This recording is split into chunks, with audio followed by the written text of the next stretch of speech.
সকল প্রশংসা মহান আল্লাহ তাআলার। ৫ই আগস্ট আপনারা জানেন যে স্বৈরাচার সরকারের পতনের পর এখন পর্যন্ত বিভিন্ন জায়গায় আমরা অসংখ্য অপ্রীতিকর ঘটনা দেখছি। আমরা দেখছি বিভিন্ন জায়গায় ভাঙচুর হচ্ছে, বিভিন্ন জায়গায় এখন পর্যন্ত অসংখ্য মামলা হচ্ছে। শুনেন, এই স্বৈরাচার সরকারের আমলে এবং এই স্বৈরাচার সরকার বা তাদের দোসর দ্বারা এখানে বিএনপি সহ আরও যারা অঙ্গ সংগঠন এবং যে সহযোগী সংগঠন অন্যান্য যে দল ছিল সবাইকে বিভিন্নভাবে এদেশের মানুষকে বিভিন্নভাবে নির্যাতনের শিকার হয়েছে এই স্বৈরাচার সরকার দ্বারা বা তাদের দোসর কর্তৃক। এখন আমরা দেখছি অসংখ্য জায়গায় বিভিন্ন মামলা হচ্ছে, বিভিন্ন জায়গায় অপ্রীতিকর ঘটনা ঘটছে।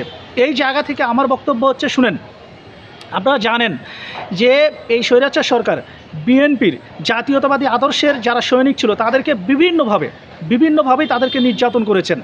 আপনারা জানেন যে এই নির্যাতনের শিকার mother of democracy Begum Khaleda Zia এবং তার পরিবারকে যেভাবে এই নির্যাতনের শিকারের মুখোমুখি হতে হয়েছে। আপনারা জানেন যে বেগম জিয়াকে দীর্ঘদিন বছর পর বছর একটা মিথ্যের ছোট্ট একটা মামলায় তাকে কিভাবে কারাবদ্ধ করে রাখা হয়েছিল।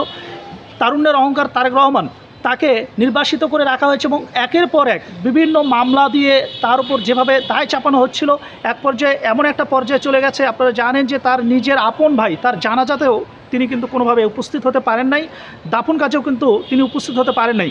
এই জায়গা থেকে আমার বক্তব্য হচ্ছে যে উদ্দেশ্যপরায়ণ না হয়ে আপনারা দলকে সুসংগঠিত করেন। শুনেন, এই যে বিএনপি এবং বিএনপির যে পরিবার, যে তারেক রহমান এমনকি বেগম খালেদা জিয়া তার পরিবার যেভাবে বিভিন্নভাবে নির্যাতনের শিকার হয়েছেন, এর চাইতে কিন্তু নির্যাতনের শিকার আর বাংলাদেশের কোনো মানুষ হয় নাই। সুতরাং বলবো, তারপরেও আপনারা জানেন যে তারেক রহমান বিভিন্নভাবে কিন্তু দেশে মানুষকে আহ্বান করছেন, বিএনপির যারা নেতাকর্মী রয়েছেন তাদেরকে কিন্তু আহ্বান করছেন যে দলকে সুসংগঠিত করবার জন্য, মানুষের কাছাকাছি যাবার জন্য।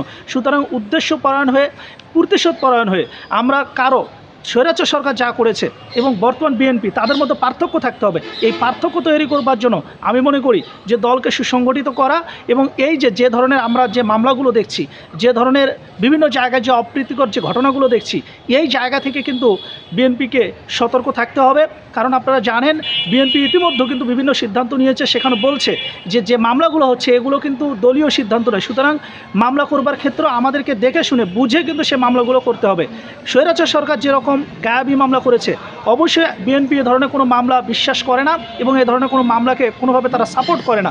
এই জায়গা থেকে যে মামলাগুলো হচ্ছে, বিএনপি কিন্তু ইতিমধ্যে তাদের অবস্থান পরিষ্কার করে দিয়েছে যে ব্যক্তি যদি এখানে ইচ্ছাকৃতভাবে মামলা করে, এখানে কিন্তু ব্যক্তিকেই সে দায় নিতে হবে, বিএনপি কিন্তু কোনোভাবে এই দায় নেবে না। তাই বলতে চাই, উদ্দেশ্যপরায়ণ না হয়ে আপনারা জানেন তারেক রহমানের যে বার্তা, এই বার্তা এবং তিনি যেভাবে বারবার দেশে মানুষকে আহ্বান করছেন, দলকে যেভাবে আহ্বান করছেন, সে আহ্বান সবাইকে কিন্তু মেনে চলতে হবে। কারণ উনি যেভাবে নির্যাতনের শিকার হয়েছেন, ওনার মা mother of democracy Begum Zia যেভাবে নির্যাতনের শিকার হয়েছেন, এর চাইতে কিন্তু নির্যাতনের শিকার আর কেউ হয়নি। হ্যাঁ, আমরা বিশ্বাস করি, আমরা নিজেরাও নির্যাতনের শিকার হয়েছি। এখানে বিএনপির অসংখ্য নেতাকর্মী, তাদেরকে দিনের পর দিন বাড়িতে থাকতে দেওয়া হয়নি, তাদেরকে দিনের পর দিন মিথ্যে মামলা দিয়ে তাদেরকে যেভাবে হাজতে রাখা হয়েছিল, এই জায়গা থেকে সবার একটা ব্যথা রয়েছে। কিন্তু তারপরেও আমি মনে করি যেভাবে উদ্দেশ্যপরায়ণভাবে, এভাবে প্রতিশোধপরায়ণমূলক কোনোভাবে আমরা কোনো কাজ করব না। দলের যে সিনিয়র যারা নেতাকর্মী রয়েছে তাদের অবশ্যই যে আদেশ উপদেশ নির্দেশ এগুলো মেনে সবাই চলবো। ভালো থাকবেন, সুস্থ থাকবেন, আল্লাহ হাফেজ।